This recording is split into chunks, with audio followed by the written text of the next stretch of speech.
कहानी के part daily सुनने के लिए चैनल को सब्सक्राइब करके हमें सपोर्ट करें। कहानी अच्छी लगी लाइक कमेंट शेयर जरूर करें। वो युवक राजकुमारी की खुली हुई आंखों को देखकर उनमें ही खो जाता है। राजकुमारी की आंखें अब बंद होने लगी थी और धीरे धीरे वह बेहोश हो रही थी। इससे पहले कि मैथिली गिर पड़ती वह युवक उसे थाम लेता है। वो युवक राजकुमारी मैथिली को अपने घोड़े पर बैठाकर किसी सुरक्षित स्थान पर ले जाता है। उस युवक ने मैथिली को नदी किनारे लेकर गया और उसके चेहरे पर पानी के छींटे डालने लगा। पानी के छींटे से राजकुमारी मैथिली को धीरे धीरे होश आने लगता है। वह अपनी आंखें खोलती हैं और सामने किसी अनजान व्यक्ति को देखकर उसे दूर धकेल देती हैं। दुष्ट दूर रहो हमसे, तुम जानते नहीं हम रणथंभौर के महाराज चंद्रभान की पुत्री राजकुमारी मैथिली है। अगर एक और कदम भी हमारे समीप बढ़ाया तो हम अपनी सैनिकों को से कहकर तुम्हें बंदी बना देंगे। राजकुमारी के अचानक से इस व्यवहार से उस युवक को हंसी आ गई। वो अपनी हंसी रोकते हुए राजकुमारी से कहता है, माफी चाहता हूँ राजकुमारी जी, पर आप राजकुमारी होते हुए भी यहाँ इस जंगल में अकेली क्या कर रही हैं? हमारा मतलब है कि आपकी सेना कहाँ है, वो तो कहीं दिखाई नहीं दे रही। उस युवक ने खुद को डरा हुआ समझकर मैथिली के सामने नाटक करने लगा। वो, हमारी सेना आती ही होगी। राजकुमारी के जवाब पर युवक होंठ भींचे हंस पड़ा। तभी राजकुमारी वहां से जाने लगती है। वैसे तो राजकुमारी मार्ग भूल चुकी थी, लेकिन फिर भी वह उस युवक से दूर भागना चाहती थी। अरे राजकुमारी जी, आप कहाँ जा रही है? राजकुमार मैथिली को रोकते हुए कहता है, कहीं भी जाए आपसे मतलब, आप हमारा पीछा मत कीजिए अन्यथा। राजकुमारी मैथिली गुस्सा दिखाते हुए उस युवक से कहा, अरे राजकुमारी जी, आप बुरा मत मानिए, हम आपके शुभचिंतक ही है। राजकुमार अपना घोड़ा लिए उसके पीछे पीछे हो लेता है। हम किसी अनजान व्यक्ति को अपना शुभचिंतक कैसे मान ले? राजकुमारी गुस्से से कहती हैं, आपकी बात सही है राजकुमारी जी, किंतु आप जा कहाँ रही हैं केवल इतना तो बता दीजिए, क्योंकि आप जिस ओर जा रही है वो जंगल का भीतरी हिस्सा है। राजकुमार मैथिली को गलत मार्ग पर जाने से रोकता है। तभी राजकुमारी के कदम रुक जाते हैं। क्या मतलब? ये जंगल के बाहर जाने का मार्ग नहीं है? मैथिली डरी हुई सी कहने लगी, आप हमारे साथ आए, हम आपको जंगल के बाहर का मार्ग बता देंगे। युवक ने कहा, बिल्कुल भी नहीं। हमारे पिताजी कहते हैं कि किसी भी अनजान व्यक्ति पर विश्वास मत किया करना। वो हमारे दुश्मन राज्य से भी हो सकते हैं। राजकुमारी मैथिली बड़े ही सादगी से अपनी बात कह जाती और वह युवक उसे देखता ही रह जाता है। आपके पिताजी ठीक कहते हैं, किंतु आप हम पर विश्वास कर सकती है। यकीन मानिए, हम आपका विश्वास टूटने नहीं देंगे। वह युवक राजकुमारी की आंखों में देखकर कहता है, लेकिन राजकुमारी अपने कदम पीछे कर लेती हैं। उचित है, आप ये खंजर अपने पास रख लीजिए। जब आपको लगे कि आपने मुझ पर विश्वास करने में भूल की हो, तब आप इस खंजर से हमारे प्राण ले लेना। उस युवक ने मैथिली के हाथों में खंजर देते हुए कहा।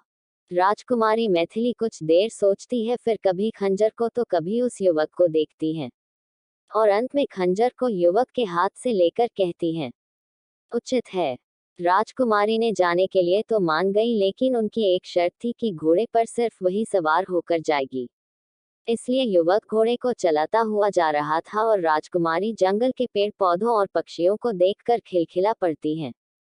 इसी बीच वो युवक फिर से राजकुमारी से पूछता है, राजकुमारी जी, आपकी सेना तो अभी तक आपको ढूंढने नहीं आई, क्या आप इस जंगल में अकेली चली आई थी? राजकुमारी मैथिली को अब उस युवक पर थोड़ा थोड़ा विश्वास होने लगा था, इसलिए वह उन्हें जंगल आने का कारण बता देती हैं। ये तो आपने बिल्कुल भी ठीक नहीं किया। इस प्रकार बिना किसी को बताए महल से बाहर जाना और फिर अकेले ही जंगल की ओर भागना, ये तो बहुत बड़ी भूल हुई है आपसे। हमें पता है, किंतु हम क्या करते? हमारी दासियां हेमा और लता निद्रा से उठ ही नहीं रही थी और हमें मयूर नृत्य भी तो देखना था, जिसके लिए हम इतनी दूर से आए थे। राजकुमारी अपनी भोली सी सूरत बनाकर कहती है, जिससे युवक का मन पिघल जाता है। आपकी बात तो हम समझ रहे हैं, किंतु आपकी दासियां वो इस समय कहाँ होगी? युवक ने कहा, पता नहीं उनकी निद्रा टूटी होगी कि नहीं। मैथिली ने सोचते हुए कहा, क्या राजकुमारी नील जंगल में है और आप दोनों उन्हें अकेली ही छोड़ आ गई? महाराज चंद्रभान हेमा और लता पर गरज पड़े थे, क्योंकि वो दोनों जंगल से वापस महल आ गई थी बिना राजकुमारी को साथ ले लिए। क्षमा चाहते हैं महाराज, हमसे बहुत बड़ी भूल हो गई है। किंतु हम भी क्या करते, राजकुमारी ने हमसे वचन लिया था कि हम किसी को नहीं बताए कि हम नील जंगल जा रहे हैं। हेमा और लता डरते हुए महाराज से कहती हैं, अगर चाही रही थी तो राजकुमारी को साथ में लेकर आती। उन्हें अकेला छोड़कर आने की तुम दोनों ने इतनी बड़ी भूल कैसे कर दी? मंत्री जी उन दोनों पर बरस पड़ते हैं। हमने उन्हें बहुत ढूंढने की चेष्टा की किंतु वह हमें कहीं नहीं मिली। हम अत्यधिक भयभीत हो चुके थे कि राजकुमारी के साथ कुछ अनर्थ न हो जाए। इसलिए हम दौड़ते हुए महल आए ताकि आप सभी को बता सके और उनके लिए शीघ्र ही सेना पहुंचा सके। हेमा और लता हाथ जोड़ किए रोते हुए महाराज से कह रही थी। राजकुमारी के लिए महाराज को बहुत चिंता सताने लगी। तभी मंत्री उन्हें कहते हैं, महाराज आप चिंता न करें, हम अभी अधिक मात्रा में सेना की टुकड़ी नील जंगल में भेजते हैं और राजकुमारी कहीं भी हो उन्हें शीघ्र ही वापस सुरक्षित लेकर आते हैं। मंत्री महोदय ने महाराज को सांत्वना देते हुए कहा, और आप दोनों, अगर राजकुमारी को कुछ भी हुआ न, तो आप दोनों मृत्यु दंड के लिए तैयार रहना। जाते हुए मंत्री जी ने उन दोनों से कह गए। मंत्री जी बात सुनकर हेमा और लता का रो रो कर बुरा हाल हो रहा था, और साथ में उनके मृत्यु दंड देने की बात सुनकर उनके प्राण तो अभी से ही अटक गए थे। राजकुमारी मैथिली और वह युवक जंगल में चले जा रहे थे, और राजकुमारी बातें तो जैसे खत्म होने का नाम ही नहीं ले रही थी। वो युवक राजकुमारी की मीठी सी बातें उन्हें सुनने में भी अच्छी लग रही थी, इसलिए वह उन्हें रणथंभौर के राजमहल के विषय में पूछता रहता है और राजकुमारी अपने पिताश्री की प्रशंसा करती हुई थकती नहीं थी। तभी अचानक से राजकुमारी बोलना बंद कर देती है। वो युवक राजकुमारी की आवाज न सुनता देख उनकी ओर देखता है जो अपनी आंखें बंद किए सो रही थी। अब उन्हें गहरी नींद आ रही थी। तभी वो युवक घोड़े पर सवार हो जाता और राजकुमारी उसके कंधे पर सिर रखे आराम से सो जाती हैं। वो युवक राजकुमारी की मासूम से चेहरे और गुलाबी होंठ पर जाती हैं, जो पूरे दिन की थकावट के कारण उन्हें नींद आने लगी थी। वो युवक अब धीरे धीरे घोड़े को आगे बढ़ा रहा था ताकि राजकुमारी की नींद में खलल न पड़े। यहाँ महल में सभी को राजकुमारी के लापता होने की खबर फैल चुकी थी। रानी कलावती के दोनों पुत्र राजकुमार पृथ्वी और उदय मैथिली को ढूंढने फौरन ही निकल चुके थे। राजकुमारी दामिनी इस समय महल में नहीं थी, किंतु उन्हें सूचना पहुंचा दी गई थी। रानी कलावती उन दोनों दासियों को बहुत डांटती हुई कहती है, तुम दोनों को राजकुमारी की देखरेख में रखा गया था।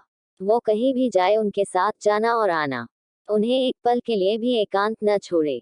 लेकिन तुम दोनों ने उसे उस भयानक जंगल में छोड़कर ही आ गई। हमें क्षमा कर दीजिए महारानी, हमसे बहुत बड़ी भूल हो गई। हेमा और लता दोनों रानी की डांट से डरी सहमी हुई सी थी। चुप हो जाए आप दोनों, कितनी बड़ी भूल हुई है आप दोनों से जानती भी है। राजकुमारी मासूम बच्ची है, लेकिन आप दोनों तो समझदार थी ना, उन्हें समझा सकती थी, उन्हें नील जंगल जाने से रोक सकती थी। लेकिन आप दोनों ने भी उनकी चंचलता में साथ दिया। अगर राजकुमारी मैथिली को कुछ भी हुआ न, हम आप दोनों को महल से निकाल देंगे।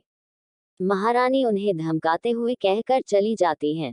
हेमा और लता दोनों सहमी हुई सिसकते हुए कहती हैं, अब क्या होगा हेमा? अगर राजकुमारी नहीं मिली तो हमें महल से बाहर निकाल देंगे और तो और मृत्यु दंड भी देंगे। हमने भूल की है, सजा तो मिलेगी ही। चलो हेमा, हम अभी से ही अपना सामान बांध लेते हैं।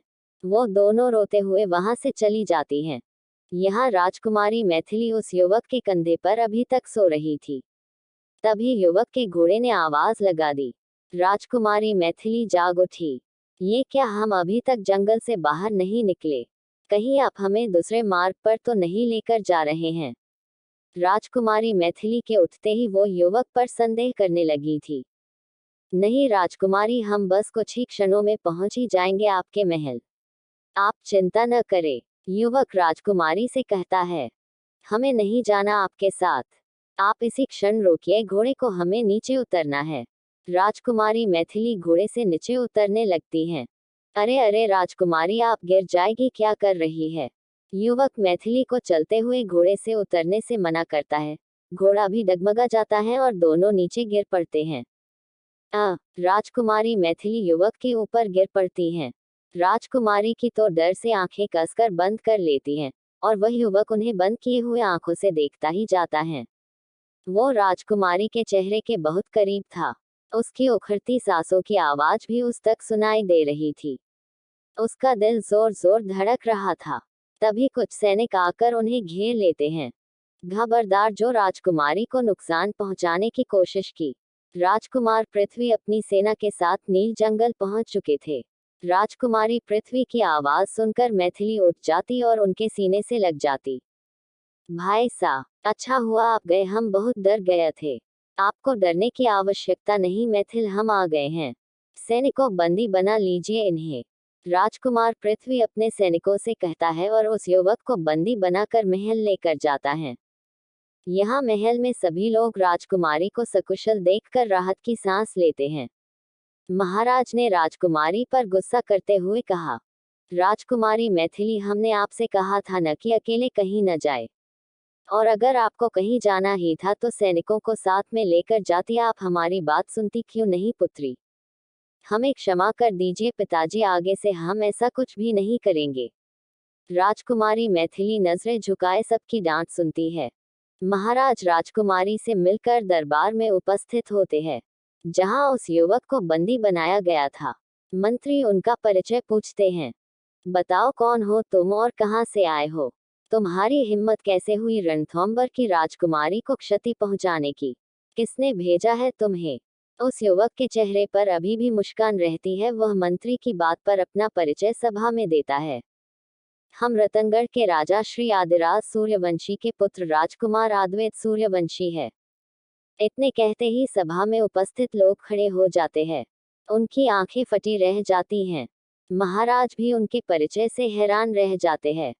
फिर मंत्री जी उससे कहते हैं, क्या प्रमाण है आपके पास कि आप रतनगढ़ राजा आदिराज सूर्यवंशी के पुत्र हैं?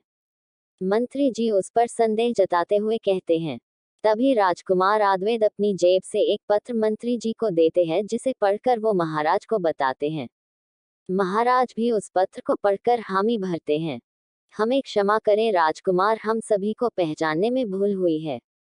रणथंभौर में आपका हार्दिक स्वागत करते हैं। और राजकुमार के नाम का नारा लग जाते हैं। राजकुमार आद्वैत की जय। रतनगढ़ के राजकुमार की जय। महाराज चंद्रभान राजकुमार आद्वैत को गले से लगा लेते हैं। हमें क्षमा करें पुत्र, हमने आपको पहचाने में भूल की। क्षमा नहीं महाराज, हमें आशीर्वाद चाहिए। राजकुमार आद्वैत महाराज के चरण स्पर्श करते हैं।